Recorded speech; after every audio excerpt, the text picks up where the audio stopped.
अस्सलामुअलैकुम। तो वेलकम है आप लोगों का इमरात चैनल में। दोस्तों, बात आज हम दो बहुत आम चीज़ों पर करने जा रहे हैं। पहला तो जब NASTP का इफ्तिताह किया गया, यानी कि इसे ऑपरेशनलाइज कर दिया गया 4 अगस्त को, वहाँ PTV पर जो इसकी तमाम तकरीब मंजरेआम पर आई, वहाँ एक नया प्रोजेक्ट देखा गया है PFX, और उस पर JF-17 की तस्वीर लगी हुई है। और उसके नीचे यहाँ तुर्किया, सऊदी अरेबिया और ईरान के आपको फ्लैग्स नज़र आएंगे। यहाँ दो अहम चीज़ें ये भी हैं कि ईरान और सऊदी अरेबिया की यहाँ फ्लैग होना और उनके साथ पाकिस्तानी फ्लैग का होना कोलैबोरेशन को जाहिर करता है।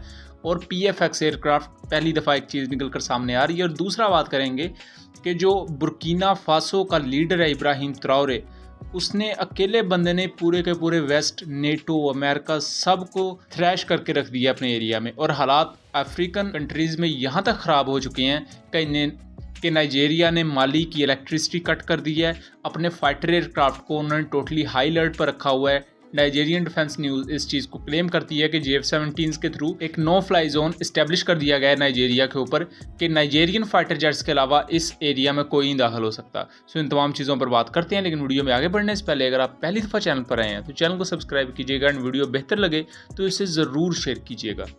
4 अगस्त को NASTP का इफ्तिताह किया गया। NASTP क्या है कि national aerospace science and technology पाक, ये पाकिस्तान एयरफोर्स से हेड करेगी। इसके तहत पाकिस्तान मुस्तकबिल की टेक्नोलॉजीज़ पर काम करेगा, अपने दोस्त कंट्री के साथ कोलैबोरेशन करेगा, यानी कि जैसे तुर्किया है, चाइना है और उसके अलावा जो भी हमारी दोस्त कंट्रीज़ हैं उनके साथ कोलैबोरेशन करेगा।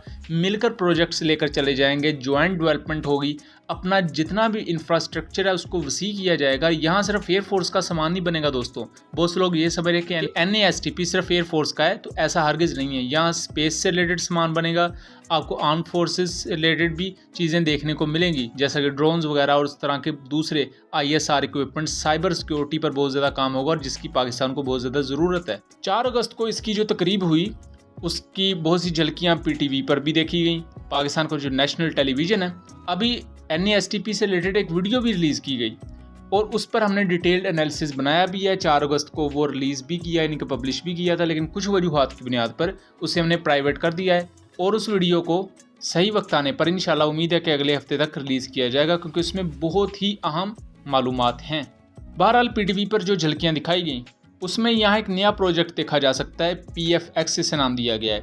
PF मतलब पाकिस्तान फाइटर, X मतलब कोई भी यहाँ नंबर हो सकता है, जैसे JF है जॉइंट फाइटर, आगे 17, तो ये PFX है कि पाकिस्तान फाइटर, आगे कोई भी नंबर हो सकता है। PFX प्रोजेक्ट है क्या, उसके ऊपर JF-17 थंडर की तस्वीर लगी हुई है। नीचे 3 तस्वीर हैं। पहली तस्वीर में पाकिस्तान और तुर्किया का झंडा है, जो कि पाकिस्तान और तुर्किया के दरमियान कोलैबोरेशन और दफाई ताउन को लेकर सिंबल करता है या उसे जाहिर करता है। दूसरा सऊदी अरेबिया और पाकिस्तान का झंडा है, जबकि तीसरा ईरान और पाकिस्तान का झंडा है। इसके कुछ रीजंस हो सकती हैं। अगर पाकिस्तान कोई ऐसा एयरक्राफ्ट बनाने जा रहा है जो कि कान एयरक्राफ्ट के अलहदा है, या JF-17 का कोई अगला वर्जन हो सकता है, ब्लॉक 4 टाइप, या जो भी आप उसे समझ लें, या हो सकता है JF-17 के अलावा कोई और प्रोजेक्ट हो, तो उसमें ये 3 कंट्रीज़ या तो उसमें इंटरेस्टेड हो सकती हैं, या इन 3 कंट्रीज़ के साथ मिलकर पाकिस्तान बनाएगा, या फिर इन तीनों कंट्रीज़ में से कोई एक पाकिस्तान के साथ मिलकर ये एयरक्राफ्ट बनाएगा। या ऐसा भी हो सकता है कोई ऐसा प्रोजेक्ट हो जिसमें ये 3 कंट्रीज़ इंटरेस्टेड हैं। लेकिन ये PFX है क्या ये JF-17 थंडर पर बेस्ड है, या ये JF-17 थंडर से कोई अलहदा प्रोग्राम होगा? क्योंकि यहाँ तस्वीर JF-17 थंडर की लगी हुई है, तो ये काफ़ी ज़्यादा मिस्टीरियस भी है और ये इस चीज़ को भी जाहिर करता है कि पाकिस्तान एयरफोर्स कुछ बहुत बड़ा प्लान करके बैठी हुई है। इवन जो कान एयरक्राफ्ट का पाकिस्तान ने ऑफिशियली इसको ज्वाइन किया है और पाकिस्तानी इंजीनियर्स भी इस प्रोग्राम में शुरू से काम कर रहे थे। इंडियन साइड पर तो वो भी बात हजम नहीं हो रही। इंडियन साइड पर इस वक्त काफ़ी ज़्यादा तनकीद ये हो रही है कि जिस पाकिस्तान को वो मॉक करते रहे थे कि ये पाकिस्तान तो 4th जनरेशन एयरक्राफ्ट भी नहीं ले पाएगा, वो अब 5th जनरेशन एयरक्राफ्ट बनाएगा भी, और इस पोजीशन में है कि वो इंडियन AMCA से पहले फील्ड कर लेगा अपने 5th जनरेशन एयरक्राफ्ट को। इस वजह से इंडियन आपको ट्विटर हैंडल्स पर और इंडियन सोशल मीडिया साइट्स पर काफ़ी ज़्यादा इंडियन एयरफोर्स के खिलाफ तनकीद देखने को मिलेगी। और ये आवाज़ें भी उठ रही हैं कि पाकिस्तान अगर अपने दोस्त कंट्रीज़ के साथ मिलकर टेक्नोलॉजीज़ डेवलप कर सकता है, तो इंडिया को भी अपनी दोस्त मुल्क यानी कि इजराइल या दूसरे कंट्रीज़ के साथ मिलकर टेक्नोलॉजीज़ को डेवलप करने के बारे में सोचना होगा। और इसका सीधा सा मतलब ये है कि जो आत्मनिर्भर इंडिया था या वो मेड इन इंडिया प्रोजेक्ट्स थे, उनको शेल्फ करने की बात की जा रही है कि उसको एक दफ़ा साइड पर छोड़ें, आपसे ये चीज़ें नहीं बन पा रही।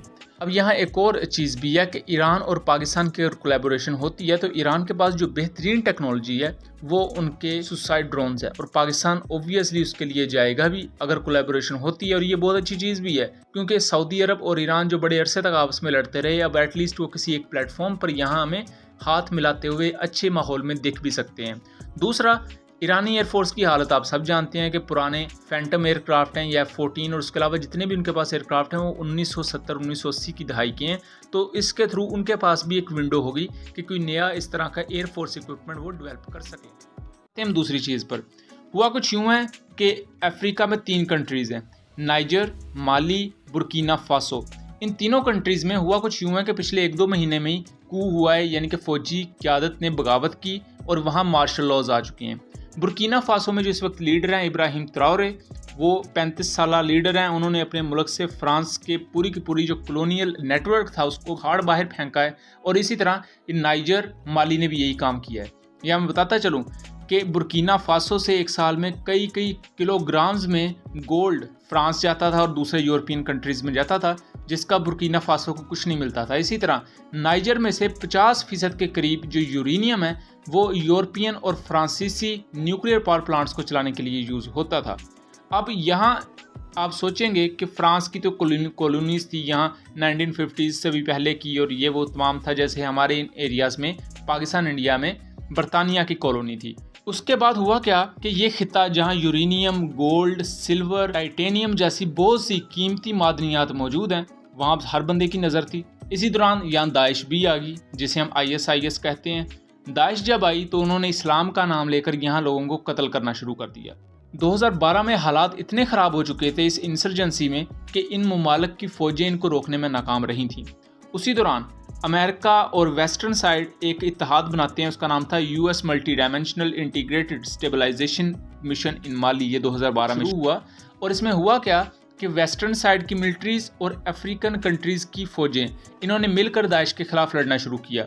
अब जो ये वेस्टर्न साइड की मिलिट्रीज़ थी ये बस दाइश के ख़िलाफ़ लड़ने या अमन कायम करने नहीं आई थी दोस्तों, बल्कि ये यहाँ का सोना उठाने, यानी कि अफ्रीकन कंट्रीज़ में जो गोल्ड माइंस थी, उसके अलावा यहाँ जो टाइटेनियम, यूरेनियम था और दूसरी बहुत सी अहम मादनियात थी या मिनरल्स थे, उनको यहाँ से चोरी करके अपने कंट्रीज़ में ले जाने आई थी, और वो आज तक ये काम कर रहे हैं। अब उसका एक नया दावेदार आ चुका है, रशिया। रशिया के हक़ में इस वक्त जो कंट्रीज़ हैं अफ्रीका में वो गौर से सुन लीजिएगा। एक तो अल्जीरिया है, उसके अलावा ये जो तीनों मुल्क जहां अब फौजी बगावत हुई है, बुर्किना फासो, माली और नाइजर, ये 4 अब कंट्रीज़, और इसके अलावा भी बहुत सी कंट्रीज़ हैं जैसे सूडान है, वहाँ भी प्रो रशिया आपको सेंटिमेंट ज़्यादा देखने को मिलेंगे। तो अब फ्रांस को निकाला गया है, लेकिन अब रशिया आ गया है, और वेस्टर्न साइड इस वक्त पूरी कोशिश कर रही है कि रशिया को यहाँ ना आने दिया जाए। जिन 3 कंट्रीज़ में मार्शल लॉ लगा है उन पर इकोवास के सैंक्शंस लगा दी जाएंगी। इकोवास क्या है कि economic community of West African states, ये वेस्टर्न बैक एक इत्तेहाद है जिसमें 15 अफ्रीकन कंट्रीज़ शामिल है। इसमें Nigeria, Mali, Guinea, Burkina Faso, Benin, Togo, इस तरह की कंट्रीज़ शामिल हैं। इनके तहत इस इत्तेहाद में होता क्या है कि वेस्टर्न कंट्रीज़ इनको आपस में तिजारत के मौके फराहम करती हैं और इन्हें कुछ एड वगैरह भी देती हैं, जिनसे इन मुल्क के अखराजात चल जाते हैं। इनकी मिलिट्रीज़ को एड वगैरह दी जाती है ताकि ये दाइश के ख़िलाफ़ लड़ सकें। तो हुआ कुछ यूँ है कि इतने ज़्यादा अफ्रीका में हालात ख़राब हो चुकी हैं, सिविल वॉर्स जारी हैं और कंट्रीज़ आपस में एक दूसरे से लड़ने के दर पर हैं, और ऊपर 2 बैठे बड़े जो बॉस हैं, एक तरफ वेस्ट और फ्रांस है जबकि दूसरी तरफ रशिया है, और ये दोनों अपनी गेम्स खेल रहे हैं।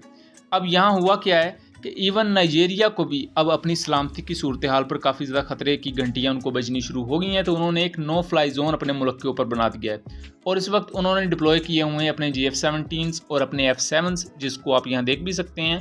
और इस पर उन्होंने वाज़ेह कहा है कि अगर हमारी एयर स्पेस के ऊपर कोई भी दूसरी चीज़ आती है, मतलब यहाँ फ्रांस के MQ-9 ड्रोन भी प्रवाज़ करते हैं, तो इवन उन्होंने ये भी कहा है कि अगर कोई भी हमारे मुल्क की एयर स्पेस पर आता है तो वो शूट डाउन कर दिया जाएगा। तो हालात यहाँ तक अफ्रीकन रीजन में ख़राब हो चुके हैं। इकोवास की पाबंदियों के बारे में इब्राहिम ट्राओरे का ये कहना है कि ये हमारे खिलाफ एक वॉर डिक्लेयर करने के मुतरादिफ होगा। हम पर अगर वेस्ट या फ्रांस कोई पाबंदियाँ लगाता है तो ये हम पर ऐसा होगा जैसे जंग मुसल्लत की गई है, और हम रशियन ट्रूप्स के साथ मिलकर फिर इस जंग को लड़ेंगे भी। सो उम्मीद करता हूँ चीज़ें क्लियर रही होंगी। मिलेंगे अगली वीडियो में, तब तक के लिए अल्लाह हाफिज़।